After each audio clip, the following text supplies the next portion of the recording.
Après les récentes affaires d'agression de policiers, le ministre de l'Intérieur était à Lyon cet après-midi en clôture du colloque organisé par le syndicat Synergie. L'Asvel reçoit demain soir Chalon-Reims à l'Astrobal, toujours privé de Charles Cahudi. Enfin, une idée de sortie avec une exposition de création en Lego au Mini World du Carré de Soie.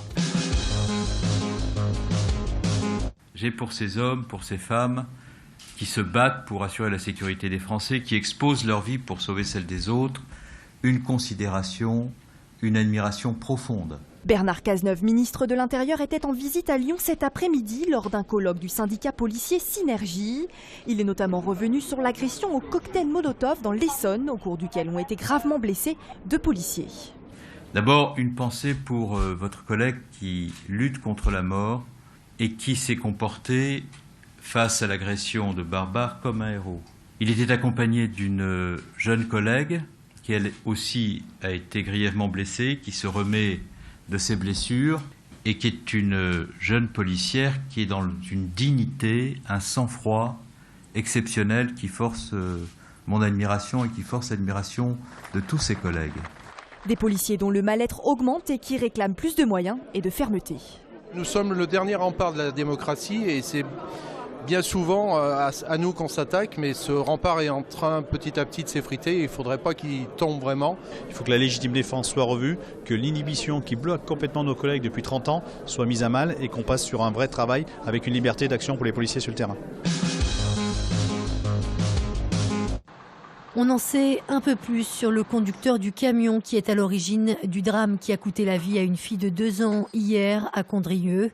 Selon les premiers éléments de l'enquête, le chauffeur âgé d'une 30aine d'années était sous l'emprise de stupéfiants. Des analyses sont en cours pour en connaître la nature exacte. Sachez que le grand-père de la fillette, présent également au moment de l'accident, est lui toujours dans un état critique.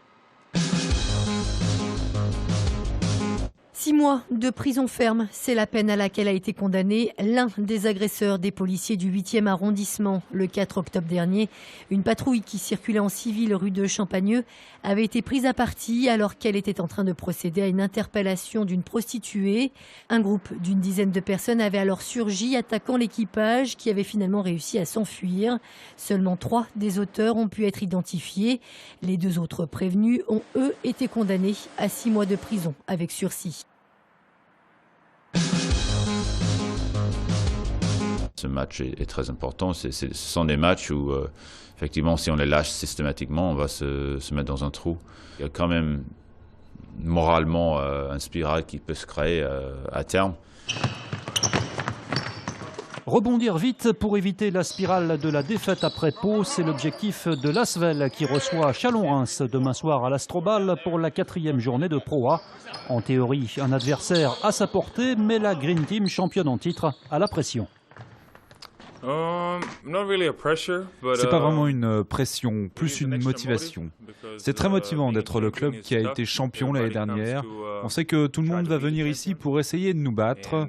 On doit être prêt et très concentré à chaque rencontre. Et face à Chalon-Reims, l'Asvel devra encore se passer de Charles Cahudi, qui après sa blessure à la cheville ne devrait pas rejouer avant la fin du mois. Sachant que il ne faut pas attendre Superman dès sa reprise. S'il n'y a pas de contre-temps, d'ici là, parce que c'est sensible, c'était assez lourd comme intervention, mais sa reprise, même s'il est sur le terrain, il est validé, il ne serait pas en forme ni en pleine moyenne de sa capacité physique. Donc il faudra raisonnable dans ce qu'on attend de lui. Même s'il joue, il ne serait pas à 100% tout de suite. Asvel Chalon-Reims, coup d'envoi du match demain à 20h à l'Astrobal. Alors toute l'exposition Lego, elle a été constituée à partir d'1 million de briques en tout. Ça représente à peu près 6 000 heures de travail, là, toutes les œuvres que vous voyez là pour avoir été toutes assemblées. Le parc Mini World, spécialisé dans la création de mondes miniatures, accueille une nouvelle exposition temporaire consacrée à la célèbre marque de petites briques de construction. Cette exposition Lego, elle est vraiment en prolongement de ce qu'on propose dans nos mondes miniatures animés, mais c'est vraiment dans le même esprit, c'est-à-dire que c'est quelque chose de drôle, d'impressionnant, avec plein de détails, plein de scènes de vie aussi. On a par exemple le château d'Harry Potter sur 12 mètres carrés qui a été construit avec à peu près 250 000 briques Lego et sur lequel vous avez toutes les scènes emblématiques de la saga Harry Potter à découvrir. Et on a également la planète Tatooine de Star Wars, une belle scène du Seigneur des Anneaux, tout un château qui a été reconstruit, un château du XVIIIe siècle. Une idée de sortie pour les vacances qui approchent. L'exposition est visible jusqu'au 30 novembre au Mini World du Carré de Soie. On l'attend, je ne sais où, je ne sais quand. On l'attend, dans quel virage, à quel tournant. Mammifères, c'est le titre du 10e album de Christophe Miossec. Le chanteur brestois sera de passage pour en interpréter des morceaux sur la scène du Radiant à Caluire le 3 novembre prochain. Il reste des places disponibles. Même si l'air